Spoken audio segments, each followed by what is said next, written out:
Vamos a dar comienzo leyendo como oración los versículos de un salmo.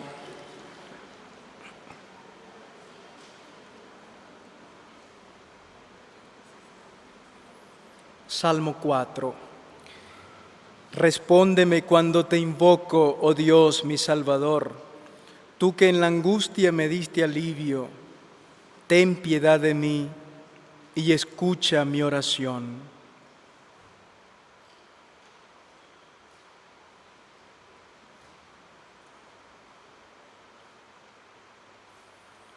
En el nombre del Padre, y del Hijo, y del Espíritu Santo.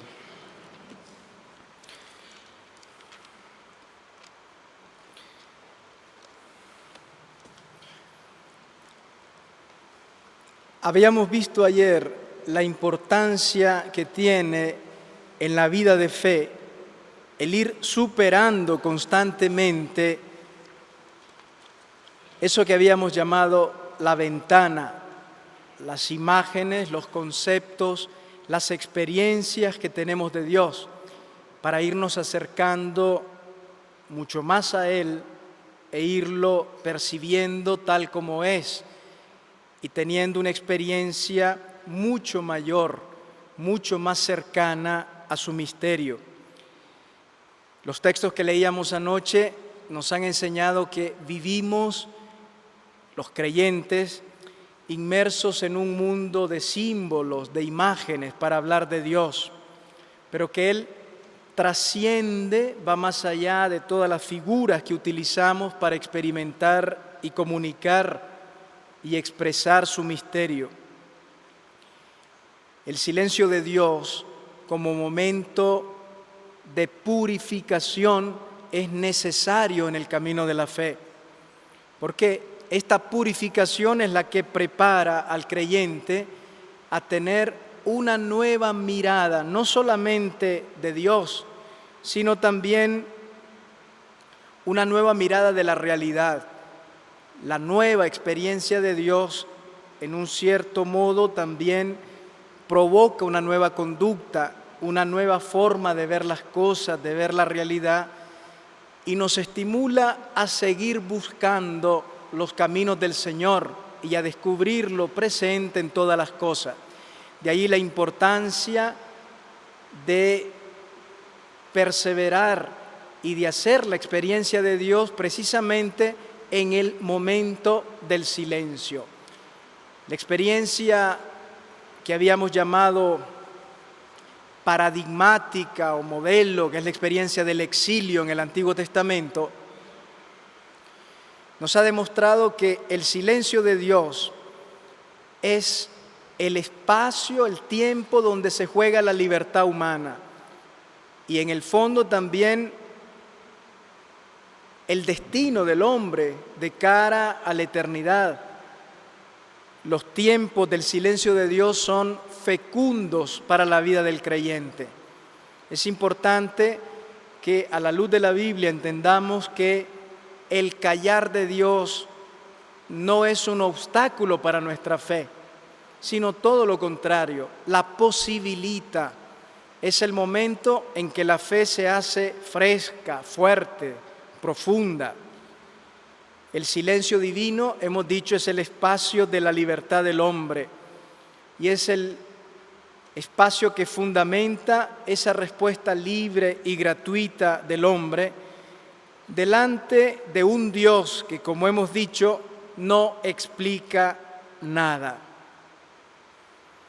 En realidad, los textos que hemos ido leyendo de la Biblia nos enseñan que lo importante no es gozar de la luz, ni tener una palabra clarificadora. La crisis del silencio divino se supera en el momento en que descubrimos en medio de la muerte y de la prueba al Dios de la vida. Un autor cristiano de hace algunos años, Romano Guardini, decía que la fe no es otra cosa que la superación del escándalo que supone el silencio de Dios. A través de la fe, el momento del silencio divino se vuelve el gran momento del encuentro con Dios. Es el momento en que lo arriesgamos todo. Allí es donde se supera, en realidad, la crisis que supone el callar divino, la noche de ese aparente ocultamiento de Dios. La crisis del ocultamiento aparente o del silencio divino no se supera cuando Dios vuelve a hablar, cuando todo se vuelve luminoso, cuando Dios vuelve a intervenir salvando o responde a nuestra oración, sino cuando el creyente encuentra al Dios vivo mientras está todavía en el silencio y en la oscuridad. Esta es la auténtica superación y la única vivencia sensata y adecuada del momento del silencio divino. Por eso decía antes que lo esencial no es gozar de la luz ni llegar a escuchar una palabra, sino arriesgarlo todo delante de Dios en el momento del silencio. Después, superado el exilio, pasado el momento de desconcierto o de dolor, cuando Dios vuelve a intervenir, el creyente redescubre a Dios, hace una nueva experiencia de ese Dios que es vida y que es amor, habiendo purificado una imagen inadecuada, imperfecta de Él. Y así vamos caminando en ese itinerario de la fe que es una noche oscura, profundamente luminosa, como hemos visto. Esta noche nos vamos a acercar a la experiencia de algunos profetas.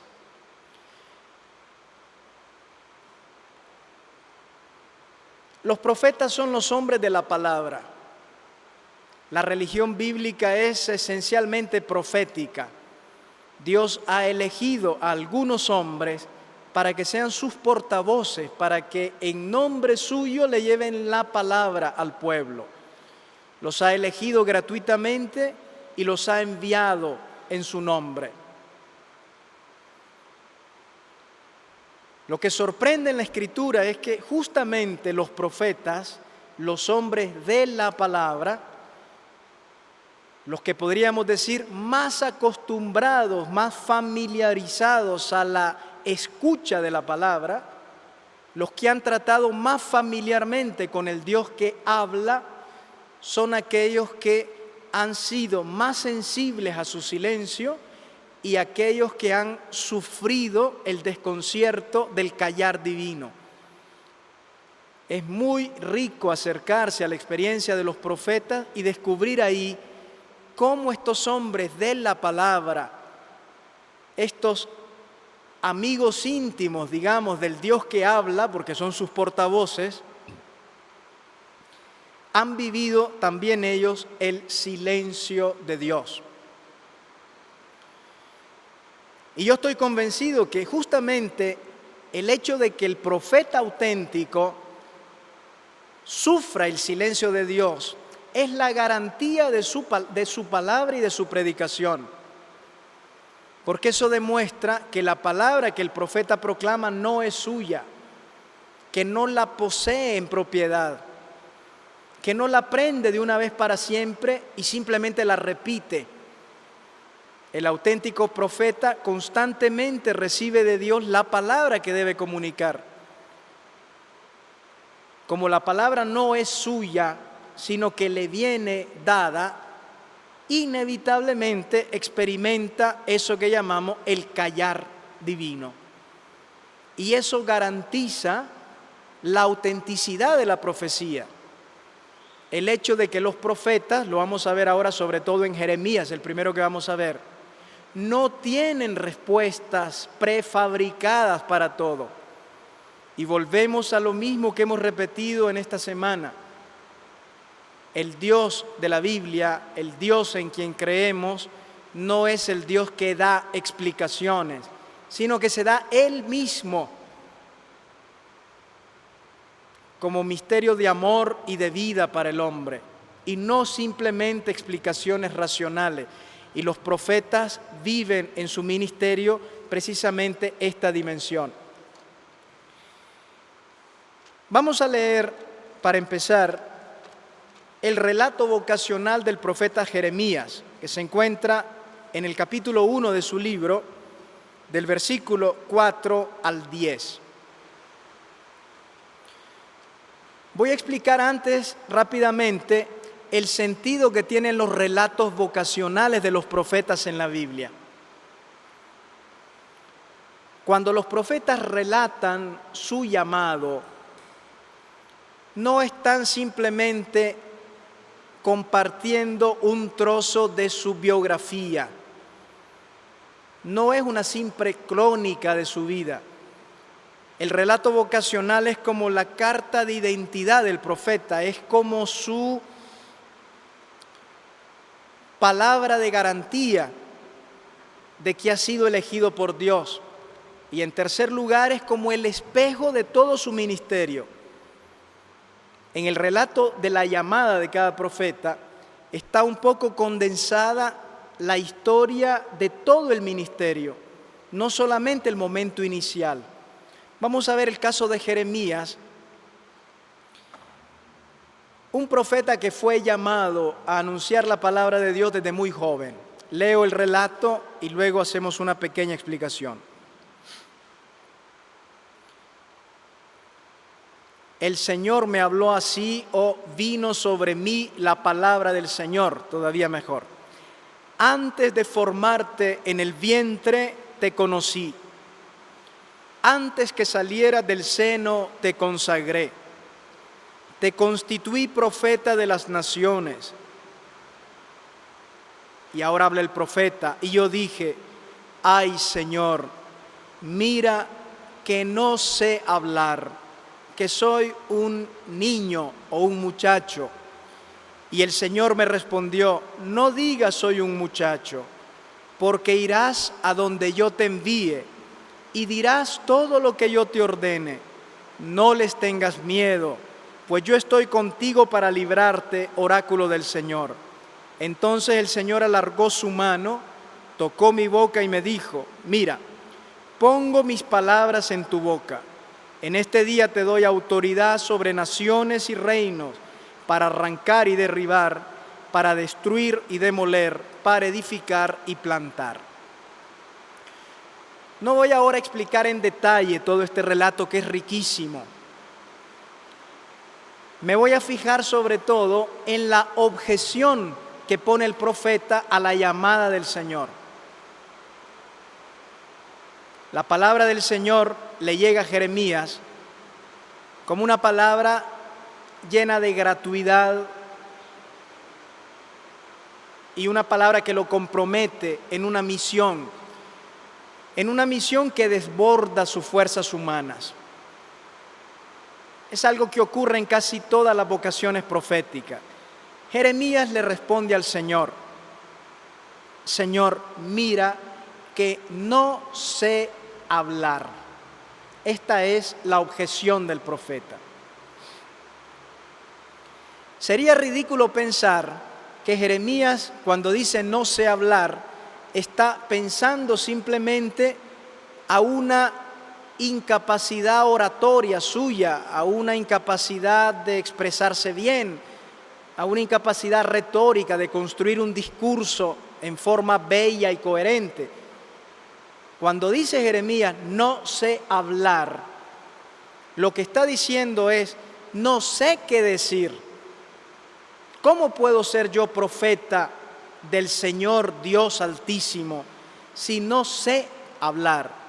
Lo que está confesando es la radical incapacidad que tiene un profeta para proclamar una palabra que es de Dios. Es una palabra que le viene donada de Dios, no es suya. De ahí que la incapacidad de Jeremías es radical. No se refiere este no sé hablar solo al inicio de su ministerio, sino que acompañó a Jeremías a lo largo de toda su vida. El sentir que no sabía hablar, no sabía qué decir.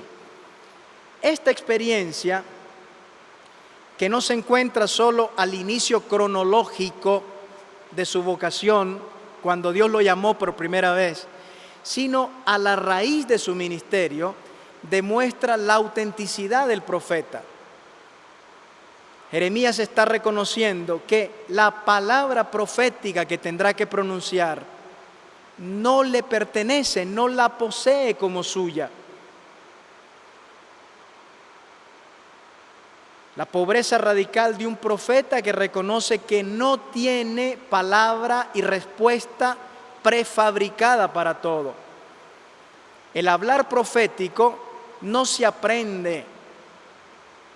Los profetas no han ido a una institución como para aprender un oficio y luego poder hablar, tener recetas hechas y luego poder explicar todo y tener palabras para cualquier ocasión y en cualquier situación del pueblo. La confesión de Jeremías nos demuestra cómo un hombre de la palabra como él se tiene que enfrentar con la libertad de un Dios que habla cuando quiere y como quiere.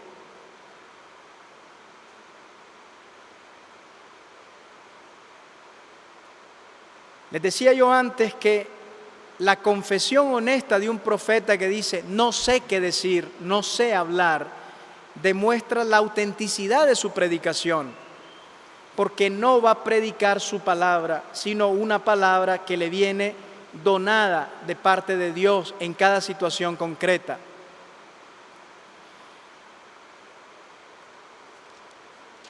Hay un episodio de la vida de Jeremías en el capítulo 42 que nos puede terminar de iluminar esta situación del no sé hablar del profeta. Pocos meses después del exilio, cuando el ejército de Babilonia ha destruido la ciudad, los pocos sobrevivientes que quedan en la tierra no saben qué hacer. No saben si rendirse al ejército invasor, si quedarse en aquella tierra desolada donde solo quedan casas destruidas, o huir a Egipto, que es otra posibilidad, el destierro casi forzado pero voluntario. Entonces, dice el capítulo 42 de Jeremías, Juan, hijo de Carea, Azarías, hijo de Maasías, junto con los oficiales y el pueblo entero, pequeños y grandes, se acercaron al profeta Jeremías y le dijeron: atiende nuestras súplicas e intercede ante el Señor tu Dios por nosotros, por todo este resto, porque de tantos como éramos quedamos muy pocos, como estás viendo tú mismo. Que el Señor tu Dios nos indique el camino que debemos seguir y lo que debemos hacer. La gente quiere saber qué hacer. Y lógicamente acuden al hombre de la palabra, al profeta que vive una intimidad con Dios fuera de lo común y que durante tanto tiempo ha anunciado la palabra del Señor. Y le dicen: que tu Dios nos diga qué tenemos que hacer. Y el profeta Jeremías les contestó: bueno, ya les he oído, pero yo intercederé ante el Señor, su Dios, presentando su súplica, y les comunicaré lo que el Señor les responda sin ocultarles nada. Y ellos le dijeron: que sea el Señor testigo veraz y fiel contra nosotros, si no hacemos todo lo que Él te encargue decirnos, etc. Y en el versículo 7 dice el texto que 10 días después el Señor dirigió su palabra a Jeremías. ¿Qué ocurrió durante 10 días? Mientras el pueblo esperaba una respuesta urgente, ¿qué hacer? Y era una decisión de vida o muerte. Huimos a Egipto, nos quedamos en la tierra, nos rendimos a los babilonios. Que Dios nos diga qué hacer. Y pasaron 10 días sin que tuvieran respuesta de parte de Dios. Y Jeremías tiene que padecer esos 10 días de silencio a la espera de la palabra de Yahvé. El auténtico profeta sabe esperar la palabra de Dios. Lo que conmueve en este texto es ver que un profeta de la altura de Jeremías no tiene respuestas prefabricadas y no tiene temor de decirle al pueblo, no sé en este momento qué hacer. Esta honestidad con que la Biblia presenta el no saber como parte del camino de fe y casi como inherente a la vocación profética es profundamente iluminadora para nosotros. ¿Cuántas veces quisiéramos tener una respuesta rápida cuando lo necesitamos? Que el Señor nos diga qué hacer o el por qué sucede esto. Y pasa el tiempo y no hay respuesta. El auténtico creyente sabe esperar, sabe soportar en la fe ese doloroso no saber. 10 días tuvo que esperar Jeremías y allí vivió otra vez aquello que dijo al inicio, no sé hablar.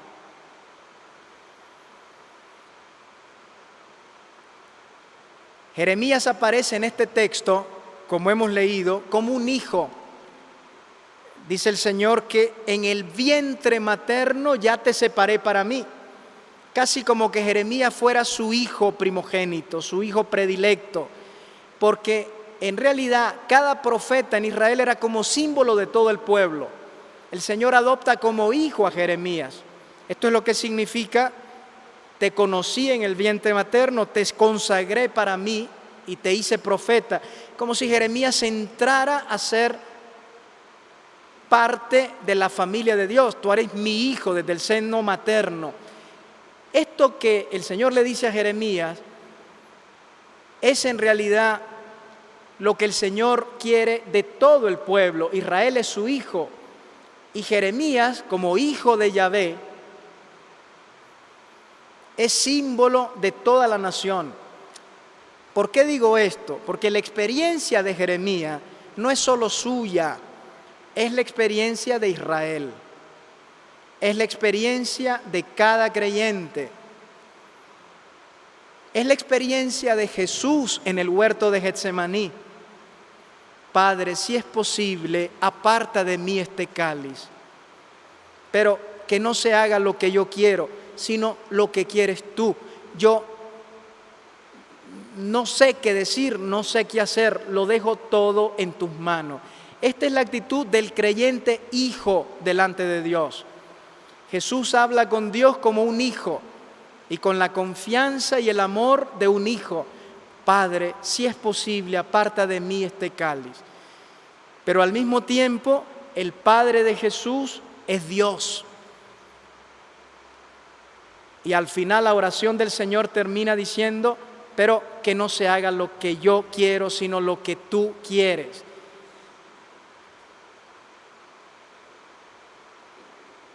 La oración del huerto es también una expresión del no saber. Dios es Padre de Jesús, pero el Padre de Jesús también es Dios. Un Padre en el que se puede confiar y abandonarse y desahogar el corazón con la confianza de un hijo, pero al mismo tiempo es un Dios frente al cual hay que mostrarse disponible y obediente. Esta es la experiencia del creyente. El no saber también acompañó a Jesús como hijo. Ahora bien, Jeremías le dice al Señor, no sé hablar porque soy un niño o un muchacho. La palabra hebrea que el texto utiliza es la palabra Na'ar, que en hebreo significa tanto niño o adolescente o muchacho, un joven que todavía es sujeto a sus padres, ¿no? Pero al mismo tiempo, Na'ar significa un criadito, un servidor, un pequeño esclavo que depende del patrón. También en griego, paidos, significa lo mismo, niño y criadito, un pequeño esclavo. Jeremías le dice al Señor, no sé hablar, porque soy un nar, es decir, un pequeño que tiene que estar atento a lo que el papá le revela, pero al mismo tiempo un siervo de una palabra que no me pertenece y que constantemente debo esperar y debo acoger. En Jeremías se mezclan bellísimamente las dos imágenes. No solamente fue joven en el momento de la vocación, sino que a lo largo de su ministerio fue un niño delante de Dios, un niño que no sabe hablar y tiene que aprender del Padre la palabra, y solo cuando se la revela la puede proclamar.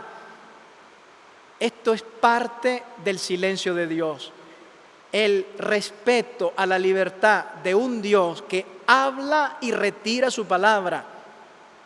Es la adoración del creyente delante de una palabra que no es suya, sino que soberanamente es de Dios y la da cuando quiere y como quiere. Jeremías es niño delante de Dios. Es como el niño que aprende a hablar. Es la experiencia de Jesús también en el Nuevo Testamento, que dice: les he revelado todo lo que he oído a mi Padre. El Hijo que revela lo que el Padre quiere. Jesús no ha revelado sino lo que ha oído a su Padre. Igual Jeremías, no sé hablar.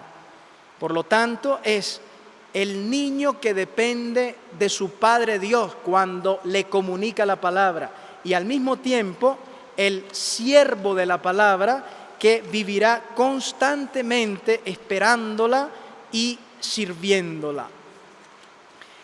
Este no saber del profeta Jeremías se manifiesta, como les decía antes, de tantas maneras en la vida y forma parte de la vida del creyente. Junto al no saber hablar del profeta, existe también el no saber qué hacer del pastor. Lo voy a leer para que comparemos cómo al no saber qué decir de Jeremías corresponde también el no saber qué hacer de un pastor. Lo leo del capítulo 17 del Éxodo, una experiencia de Moisés en el desierto. Es Éxodo 17 del 1 al 4. De nuevo, este episodio nos habla de un hombre de una gran intimidad con Dios.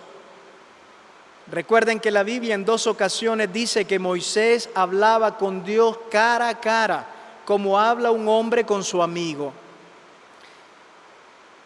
Moisés va conduciendo al pueblo en el desierto y llega un momento en que el pueblo no tiene agua para beber.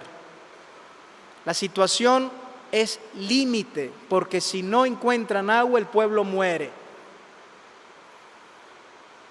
Dice el versículo 2, cuando no encontraron agua, el pueblo se enfrentó con Moisés, el hombre de Dios, el que le ha revelado continuamente los planes y los caminos de Dios al pueblo.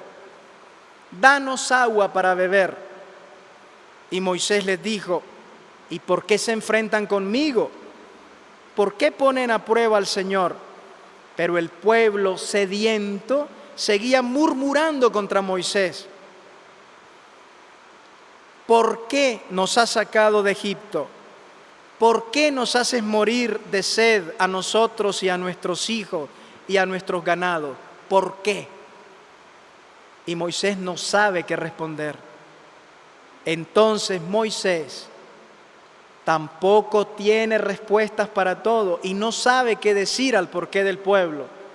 Entonces Moisés clamó al Señor y le dice: Señor, ¿qué tengo que hacer con este pueblo? Un poco más y son capaces de apedrearme. Y el Señor le dice lo que tiene que hacer. Es un caso similar al de Jeremías, un hombre que no sabe qué hacer. Cuando se le presenta la situación, se vuelve al Señor. Esto también forma parte del silencio de Dios en nuestra vida, el no saber qué decir y muchas veces el no saber cómo actuar. La experiencia religiosa fundada en la Biblia no es una ideología que tiene respuestas para todo. La fe bíblica, la fe cristiana, nos hace a todos hombres y mujeres en búsqueda.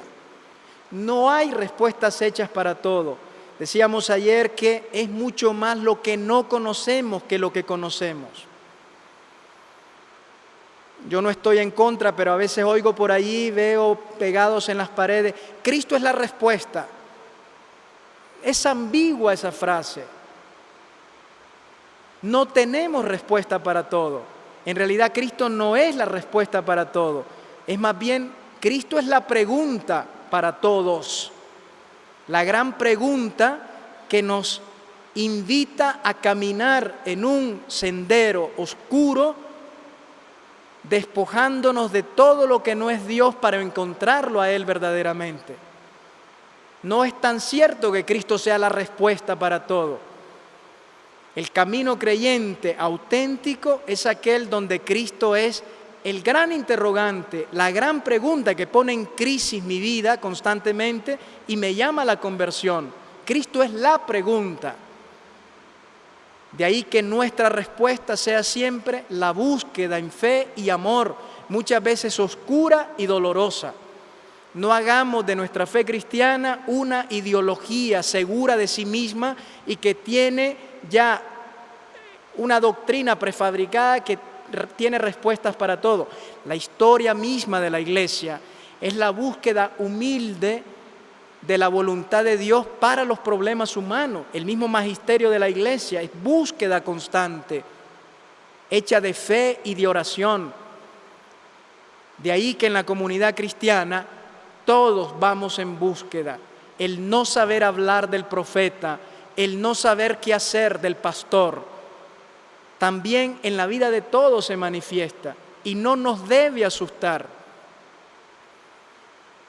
Porque delante del no saber hay un Dios que está dispuesto a iluminarnos cuando con sencillez en la oración y en la fe humilde buscamos su voluntad.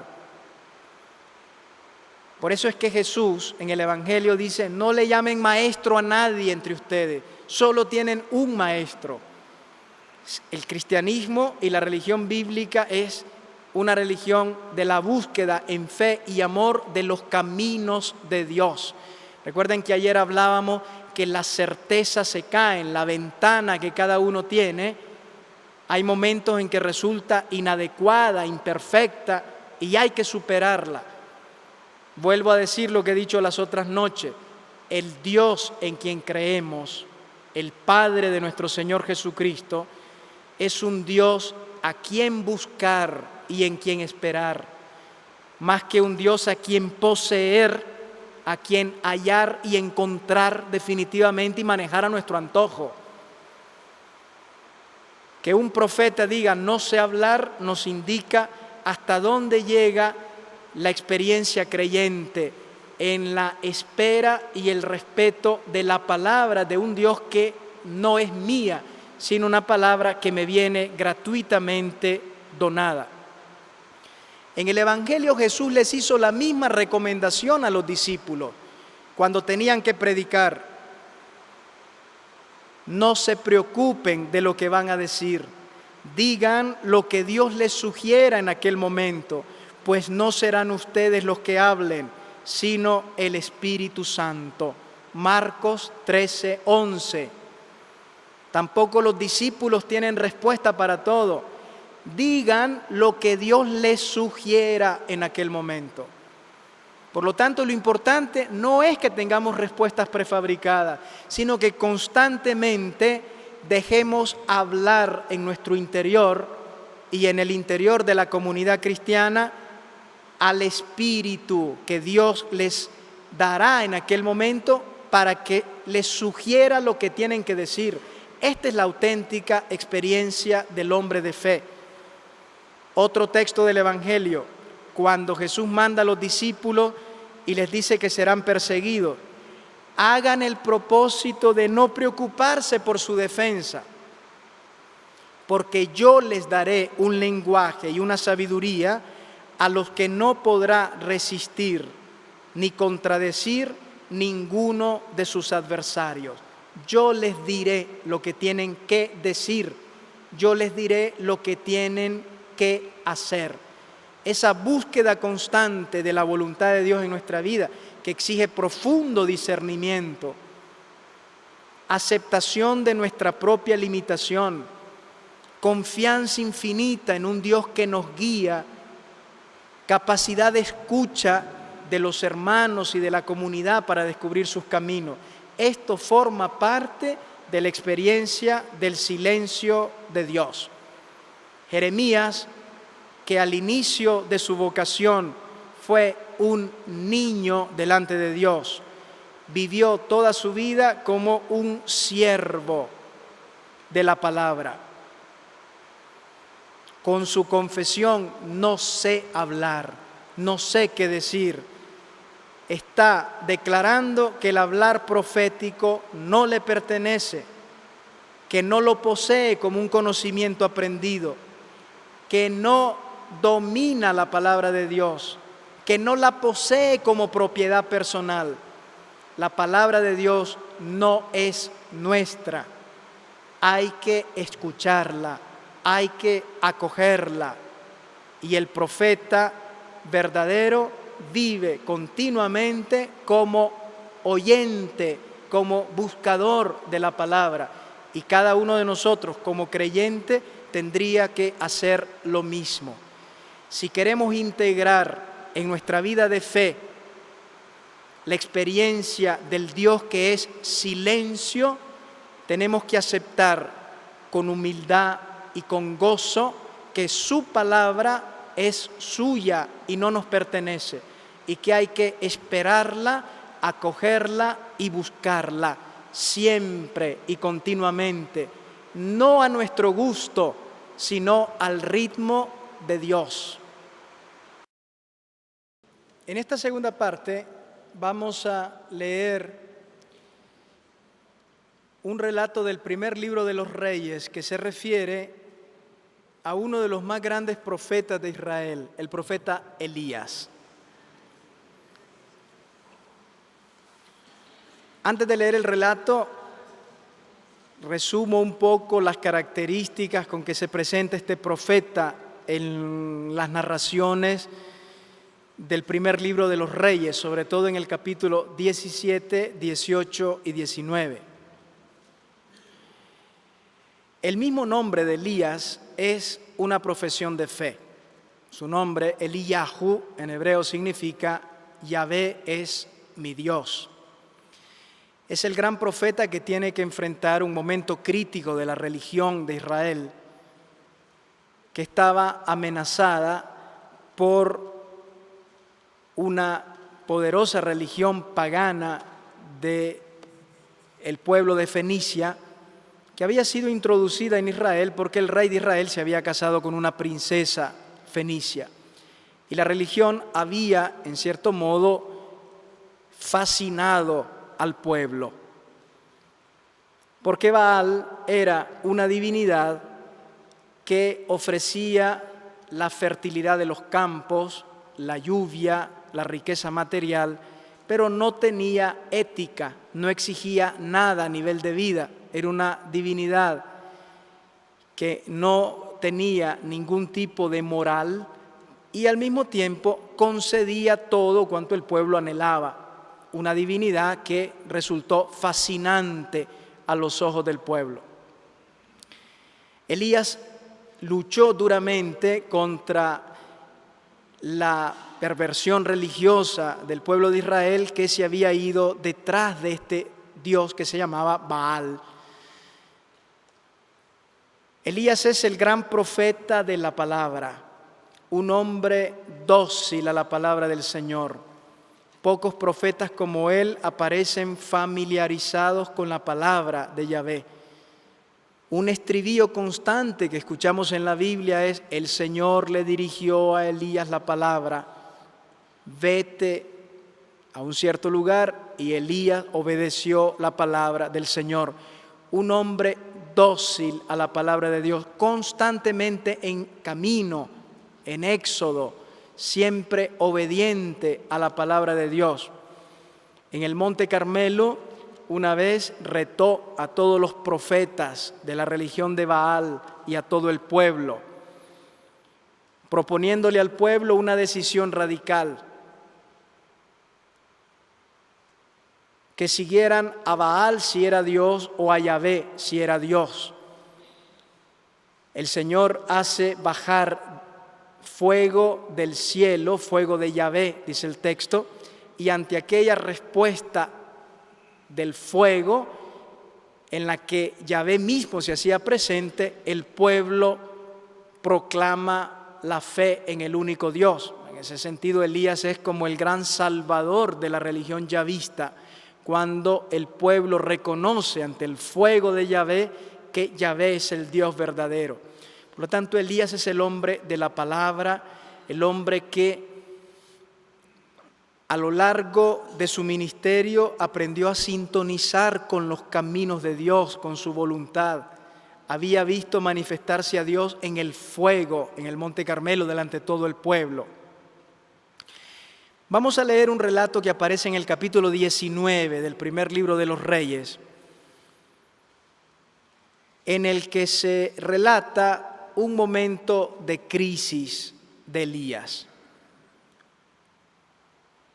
Después de ese gran triunfo en el Monte Carmelo, curiosamente, Elías se llena de miedo ante las amenazas de la reina Jezabel, esta princesa fenicia que había traído la religión de Baal. Y dice el texto bíblico en 1 Reyes 19:3 que Elías se llenó de miedo y huyó para salvar su vida. Por primera vez, Elías se pone en camino sin haber escuchado antes la palabra de Yahvé. Es el primer viaje que emprende por iniciativa propia,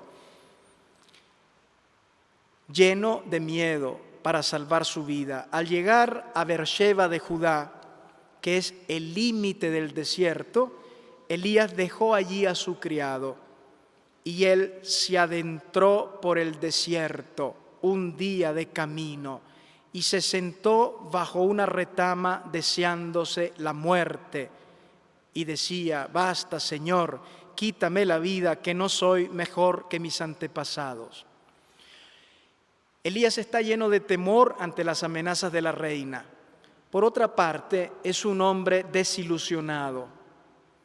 Lo que ha ocurrido es que, pasando el tiempo, todos sus esfuerzos parecen inútiles.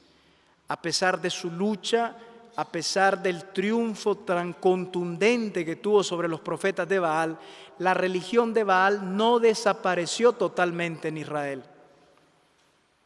Y Elías experimentó que todo su esfuerzo había sido en vano, cansado, sin esperanzas, desilusionado y lleno de miedo. No desea otra cosa sino morir y se encamina hacia el desierto. Ir al desierto es entrar en la muerte. En el desierto no se puede vivir. Y Elías va al desierto. Es importante que entendamos la condición en la que va el profeta. Él va sin ninguna esperanza, con una visión absolutamente negativa de todo. Ya no hay salida posible. Él mismo se desea la muerte. Todo lo que se ha hecho es inútil.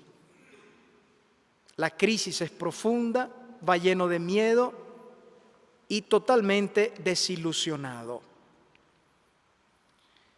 Se acostó y se quedó dormido, pero un ángel, la presencia de Dios, lo alcanza en el momento de la crisis, lo tocó y le dijo: levántate y come. Elías miró y vio a su cabecera una porción de pan cocido, todavía caliente, y un jarro de agua. Comió, bebió y se volvió a dormir.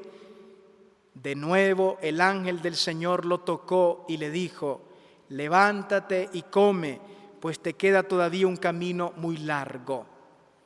Al inicio de su ministerio, hacía mucho tiempo, Elías había vivido en un torrente al otro lado del Jordán, en una región que se llama Kerit, y ahí el Señor lo alimentaba al inicio de su ministerio. Lo delicado de este texto es que en el momento en que el profeta está quebrado, caído, roto, vencido, el Señor lo vuelve a alimentar. Es de una delicadeza estupenda este relato, ver cómo Dios no abandona a su profeta en el momento de la crisis, al creyente en el momento de la noche, y lo vuelve a alimentar y lo vuelve a fortalecer. Y aquel camino de muerte, porque Elías va a morir, se desea la muerte, va al desierto porque ya no tiene razones para vivir ni para ser profeta, el Señor le sale al encuentro y lo invita a caminar. Y le dice, el camino es largo todavía, levántate y come. Él se levantó, comió y bebió, y con la fuerza de aquel alimento anduvo 40 días y 40 noches hasta que llegó a Horeb, la montaña de Dios, el mismo sitio al que Moisés llegó en la hendidura de la roca que veíamos anoche. Cuando Elías llegó a la montaña del Horeb, entró en una gruta y dice el texto, y pasó allí la noche. No se refiere simplemente a la noche cronológica, cuando ya el sol se había ocultado. Pasó allí su noche, la noche que llevaba por dentro, toda la crisis, toda la oscuridad, la desesperanza, el temor. Y Elías hace lo que normalmente hacemos cuando estamos en crisis. Nos aislamos, nos encerramos y él entra en una gruta y se queda encerrado. En ese momento el Señor le dirige la palabra. Dice el texto del Eclesiástico, un libro que se escribió mucho tiempo después, que Elías escuchó en el Horeb reproches de parte de Dios. Pues esos reproches son estas palabras que vamos a escuchar acá. ¿Qué haces aquí, Elías? ¿Por qué esa frase de parte de Dios? Porque el lugar del profeta no es el desierto. El lugar del profeta es en medio del pueblo. ¿Qué haces aquí? El hombre de Dios no pasa la noche escondido en una gruta. El hombre de Dios pasa su noche, como Israel, la noche del exilio, al encuentro con Dios. En cambio, Elías se ha escondido. El Señor sale al encuentro para sacarlo de aquella noche, para cambiarle la situación que lleva dentro. Vamos a ver ahora la profundidad de la experiencia que Elías vive en el Horeb. ¿Qué haces aquí, Elías? Y él respondió. Algunas Biblias traducen ardo de celo, es decir, sufro por dentro, es algo que me quema, que me quita vida de dolor, por amor al Señor Todopoderoso. Y noten las palabras de Elías, porque los israelitas han roto tu alianza. Decir que los israelitas han roto tu alianza es decirle a Dios, no hay nada que hacer. Aquí en este monte, el Horeb es otra forma de llamarle al Sinaí, empezó la historia de la alianza. ¿Recuerdan ayer las tablas de Moisés? Pues en ese mismo monte donde había empezado la historia de la alianza, Elías llega a concluirla, a decirle a Dios, vengo a decirte aquí donde empezó la alianza, que la alianza se acabó. Los israelitas han roto tu alianza. No hay ya nada que hacer. Han destruido tus altares, no hay lugar donde ofrecer sacrificio. Y han matado a todos tus profetas, tampoco hay palabra que pueda venir de parte de Dios, ni sacrificio que vaya del hombre a Dios, ni palabra que venga de Dios a través de los profetas. Rota la alianza, no hay altar, no hay profeta, todo se ha terminado. Es la visión de la realidad que Elías lleva con él, absolutamente negativa. No hay nada que hacer y yo vengo aquí a terminar, a concluir la alianza que aquí había empezado. Y el Señor le dijo, sal de la gruta y quédate de pie ante mí en la montaña, Voy a explicar rápidamente esta frase, quédate de pie, porque tiene un gran significado. Al comienzo del ciclo de Elías, en el primer libro de los Reyes, capítulo 17, Elías se presenta así. Esta es su presentación ante el rey Ahab en 17:1. Vive el Señor Dios de Israel, a quien sirvo. Así traduce esta Biblia. El texto hebreo dice así literalmente: vive el Señor Dios de Israel, delante del cual estoy vertical, literalmente. El profeta es aquel que está siempre de pie. Vive el Señor Dios de Israel, delante del cual yo estoy siempre de pie. Utiliza el verbo amad, que en hebreo significa estar vertical, de pie. Para que nos entendamos, la posición vertical es la primera que adoptamos en el día para empezar la actividad. Mientras no nos ponemos de pie, no hemos empezado el día. Curiosamente, Elías ha estado acostado en el desierto. Se acostó por 2 veces en el desierto bajo la retama y el Señor lo ha levantado. Es toda una acción de Dios de hacerle recobrar la actitud profética del hombre que está de pie, disponible para caminar. Él está agachado en la gruta, escondido, pasando su noche, y el Señor le dice: sal y ponte en pie. Es decir, recobra tu posición profética, el hombre disponible. En la montaña ponte de pie ante mí, que el Señor va a pasar, como ayer con Moisés. Vamos ahora a escuchar lo que ocurre. Elías va a vivir una experiencia de Dios que le va a trastornar interiormente, le va a dar una nueva visión de la realidad y de sí mismo. Le va a hacer comprender que lo que lleva en su mente y en su corazón es muy parcial, que Dios tiene todavía una palabra que él no conoce. Vamos a leer el texto y luego lo vamos a explicar. Elías se pone en pie en la montaña y dice el relato: pasó primero un viento fuerte e impetuoso que hacía temblar las montañas y quebraba las peñas, pero el Señor no estaba en el viento. Al viento siguió un temblor de tierra, terremoto, pero el Señor no estaba en el terremoto. Al terremoto siguió un fuego, pero el Señor no estaba en el fuego. Por 3 veces el texto bíblico afirma una cosa curiosísima. Le dice el Señor: voy a pasar. Y por 3 veces hemos escuchado: el Señor no estaba, el Señor no estaba, el Señor no estaba. Y sin embargo está pasando. Esta es la primera parte de la experiencia de Elías. El Señor está pasando en el no estar. Es decir, Elías está aprendiendo en el Horeb que a Dios se le puede experimentar en el no estar aparente de su presencia. Él es un hombre acostumbrado a percibir la presencia de Dios. Ahora el Señor le dice: el Señor va a pasar. Y lo que Elías experimenta es una triple ausencia de Dios.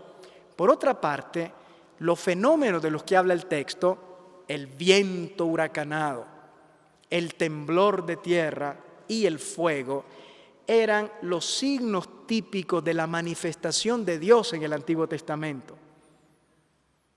Job, por ejemplo, cuando Yahvé le habla desde un huracán, desde un viento fuerte le habla Dios a Job. El terremoto, el temblor de tierra, acompañó la manifestación de Dios en el monte Sinaí. Cuando el Señor bajó al Sinaí para hablar con Moisés, dice Éxodo 19 que la montaña temblaba cuando Dios hablaba con Moisés. Y el fuego es el más tremendo, porque Elías, poco tiempo antes, ha visto caer fuego de Yahvé cuando venció a los profetas de Baal, demostrando que Yahvé era el Dios verdadero.